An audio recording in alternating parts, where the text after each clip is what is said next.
데이터로 경기를 파헤쳐봅니다. 오늘 분석할 경기는 바로 유럽 챔피언스리그 8강 2차전 리버풀과 파리 생제르맹의 맞대결입니다. 자, 보시는 것처럼 스코어는 0대2. 리버풀이 1차전 원정에서 2골 차로 지면서 정말 불리한 상황에서 홈 안필드로 돌아왔습니다. 과연 기적 같은 역전극이 나올까요? 아니면 파리의 냉정한 마무리가 기다리고 있을까요? 이제부터 숫자가 말해주는 것들을 하나씩 따라가 보겠습니다.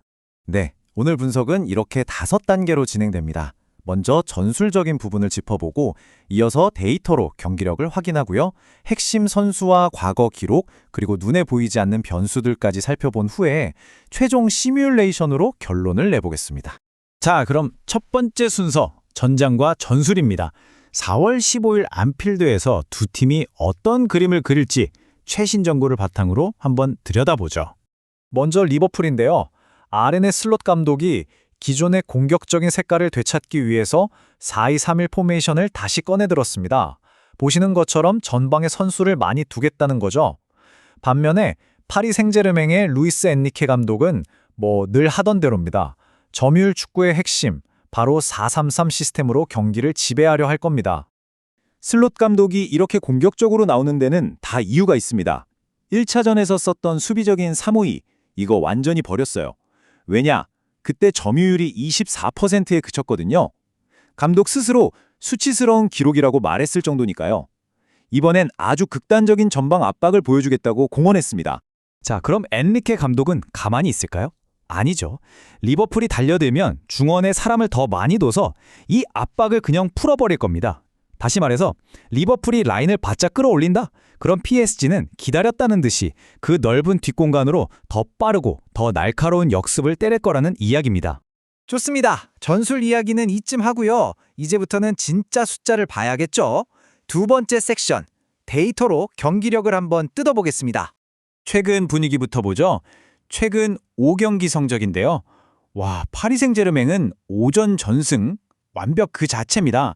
반면에 리버풀은 2승 3패로 상당히 고전하는 모습이 역력하네요. 특히 이 숫자를 주목해야 합니다. 17. 이게 뭐냐면요. 파리가 그 5연승 기간 동안 터트린 골입니다. 무려 17골이에요. 공격력이 정말 어마어마하죠. 이번엔 수비를 한번 볼까요? 골을 얼마나 먹힐 것 같은지를 나타내는 기대 실점 XGA 값입니다. 리버풀은 높은 라인 때문에 경기당 평균 1.8골을 먹힐 위험이 있어요. 근데 파리는 어떻죠? 압도적인 70% 점유율로 상대를 꽁꽁 묶어서 기대 실점이 고작 0.2에 불과합니다. 차이가 엄청나죠? 파리의 공격력, 여기서 한 번 더 증명됩니다. 얼마나 좋은 기회를 많이 만들었나 보여주는 기대 득점 XG 값인데요. 니스전에서는 무려 4.14, 심지어 리버풀과의 1차전에서도 2.21을 찍었습니다. 유럽 최고 수준이라고 할 수 있겠죠? 정말 충격적인 숫자입니다. 0.18. 이게 바로 리버풀이 1차전에서 기록한 기대 득점이에요. 슈팅은 단 3개, 그중에 골문으로 간 건 하나도 없었고요. 구단 역사상 최악의 공격 지표를 기록한 겁니다. 자, 그래서 결론이 뭐냐? 지금까지 보신 이 압도적인 데이터를 종합해서 저희 모델이 돌려본 결과입니다. 파리 생제르맹의 승리 확률이 51%로 가장 높게 나왔습니다. 무승부가 27%, 리버풀의 승리는 22%에 불과했고요. 결국 모든 데이터는 파리의 4강 진출을 이야기하고 있습니다. 네, 데이터는 파리 손을 들어줬는데요. 그렇다면 과연 선수 개인의 번뜩임이나 과거의 기록들이 이 흐름을 바꿀 수 있을까요? 세 번째 섹션, 핵심 선수와 역사를 살펴보겠습니다.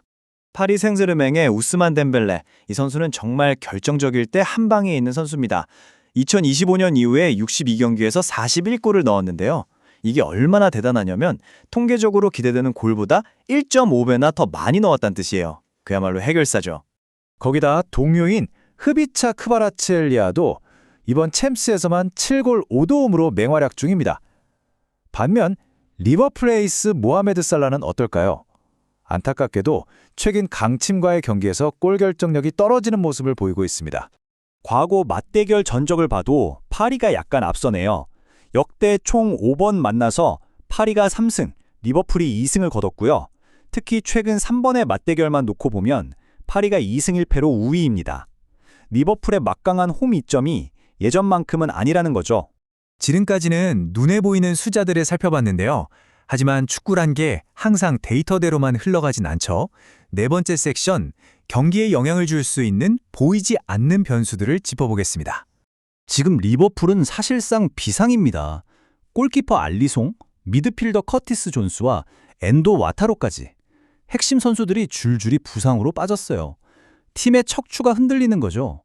게다가 주말에 힘든 경기를 치르면서 선수들의 체력도 바닥난 상태입니다. 그런데 파리는 정반대입니다.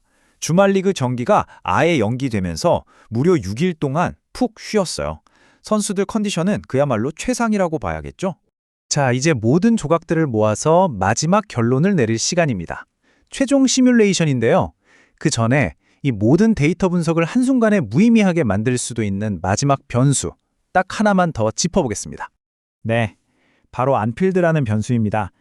숫자로 계산할 수 없는 홈팬들의 열광적인 응원이죠. 실제로 리버풀은 최근 안필드에서 치른 49경기 중에 36경기에서 2골 이상을 터뜨렸습니다. 무시할 수 없는 힘이죠. 이 모든 걸 고려했을 때 가장 가능성이 높은 시나리오는 이렇습니다.